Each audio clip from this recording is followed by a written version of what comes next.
Hi, I'm Rich Fahle. We're on the set of BookView Now, pbs.org, and we're here at BookCon 2015. Gayle Forman is our guest host. So happy to have you, Gayle. And we're with Marie Lu right now, who's got a brand new book, The Young Elites, or fairly new book, The Young Elites. And as we talked about, your profile is not only large in like literal or figurative sense, it's literally large. It's a really large banner of you outside there. It's really fun to see. But welcome, first of all. Thank you for having me. It's really great to have you. When I talked to Gayle, I was really excited because I said, let's put together a really cool panel of folks that we can talk to. And we had a little list that we were running through, and you were definitely on top of our list. So Thank you. I'm honored to be here. Yeah, thanks for having me. So Marie, have you met, Gayle, have you met Marie before? Marie and I are always like two ships passing in the night. Yeah. So we see each other like, hi. Yeah. So this, if I want quality time with Marie, I have to get her in front of a camera. We see each other all the time, but yeah, for like 30 seconds at a time. I know. It's like, I love you. I'll see you next time. Live television. That's where it happens. Yeah. Yeah. Exactly. Yeah. So I did walk in and see, before I saw Marie, I saw Marie. Like, what is that like? Does that freak you out? I mean, it's about a four-story banner with the sequel to The Young Elites, which comes out in October, which is called The Rose Society. Yeah, it's funny because I got in with a friend and we were excited. We had heard about the banner and I'm like doing this to try to find it. And she's like, no, it was like right next to my face and I had to kind of do the Jurassic Park pan up towards it. And so it was very cool to see.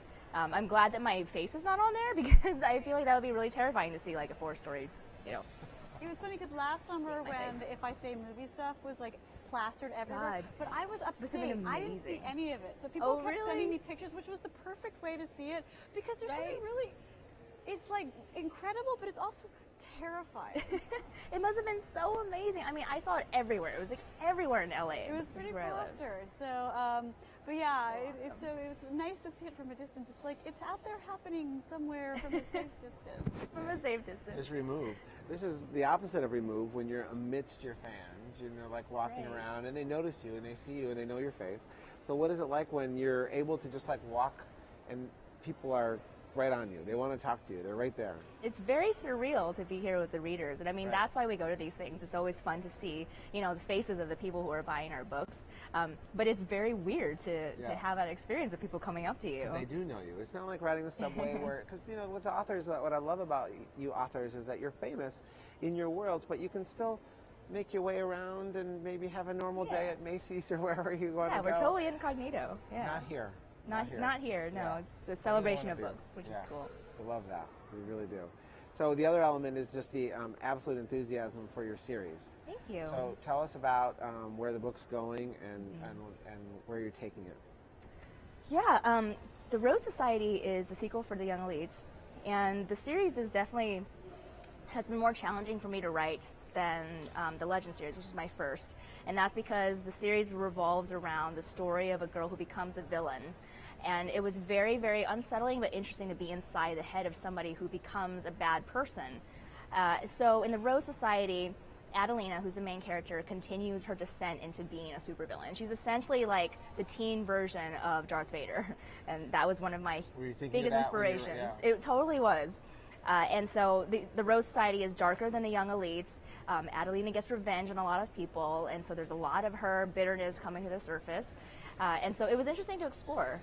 Yeah. When you're writing a dark character like that, you really get to go to places that are not natural, but that are almost fun to play with because it seems so opposite of who you are as you sit next to me right now. It's funny you say that because I feel like everyone has a little bit of darkness in them, so when I'm writing her, I get those moments where I'm like, okay, I'm going to draw on that moment when I was stuck in traffic and, people were cutting me off, and I'm just like, I just want to destroy you right now. Yeah, and then I kind of draw on that, and I'm like, oh, God, I'm a terrible person. So does that mean you have to write at a certain time of day or do something any different than you would for some of your other books? Or do you mean just to kind of get in that character?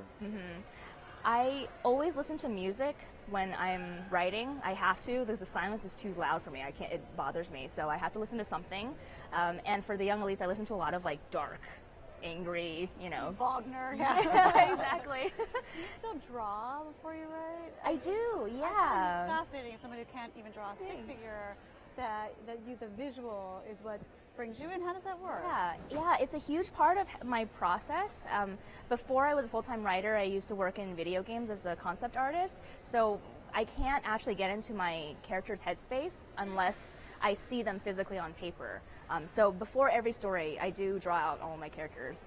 And when I'm procrastinating on my writing, I also draw out my characters. And it helps me think. Physical description then is something that you actually really enjoy doing because that visual sense is so strong with you? I do enjoy that a lot. And sometimes I get a little carried away with it, and my editor has to pull me back a little bit from doing that. I want to talk about Adelina a bit because I think it is so interesting that you went from writing, you know, the dual narrative. One of the great things about the Legend series, you have this dual narrative and you sympathize with both of them, which I thought was sort of very interesting.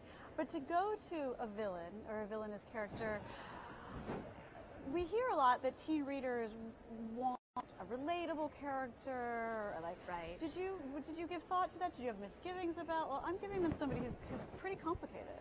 It was a little bit unnerving in the beginning because Adelina is not the most likable person. You know, she does pretty bad things, but at the same time, I think, again, we all have that little bit of darkness in ourselves and those moments, you know, where we wish we had said something or done something, or, you know, someone has wronged us in some way. And I think, at least for me, I get those moments and I remember those moments. And so I wanted to create a character who kind of falls to that and succumbs to that. And hopefully that's something that people can kind of relate to on some level, even though we don't always act out on our, you know, moments where we're like, oh, I wish I had gotten, you know, revenge at that moment or whatever.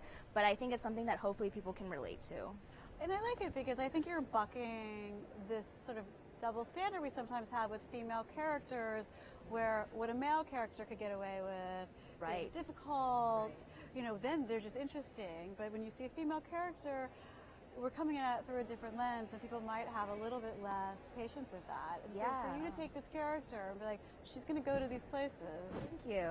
Yeah, I really wanted to explore that because, like you said, it's kind of either like the nice female character or the strong female. Strong, yeah, in quotation. I know you and Veronica Roth have talked a lot about the strong female characters, right? What does that mean? Tell me. Yeah, because the strong female character is a term that never gets applied to male characters. You know, male characters they exist, and they are human, and they are people. They can be everything from, you know, weak to strong to bad to good and so on. And I feel like that's an area that's still being expanded on with female characters. There's kind of a stigma, I think, against certain types of characters, and they don't appear that often. There's not a lot of villainesses. There's not a lot of girls who get to be bad and kind of own that. And it does seem like it's starting to change. Yeah. I mean, earlier we had Alexander Bracken here, and we had you know Margie Stoll, who's writing the new Black Widow book, and so you're starting to see these kind of characters come out, and there seems to be a strong demand. I don't want to use the word strong. A demand. You can use strong in that context. It works. Yes. But for more multifaceted characters and different types of female characters, so it seems like it's starting to happen right now. I mean, especially. Yeah, absolutely. I think it's happening in film too, which is nice to see. But like Maleficent, you know, did really well. Right. Charlize Theron in Mad Max is amazing. Yeah. So it's nice to see that. I agree. Well, Marie, it's been really cool to have you here. Thank you. Rose Society, very exciting.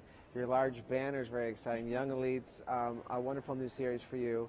And I really appreciate you making time for us and to talk to Gayle and I. Thanks for having me. Thanks so much.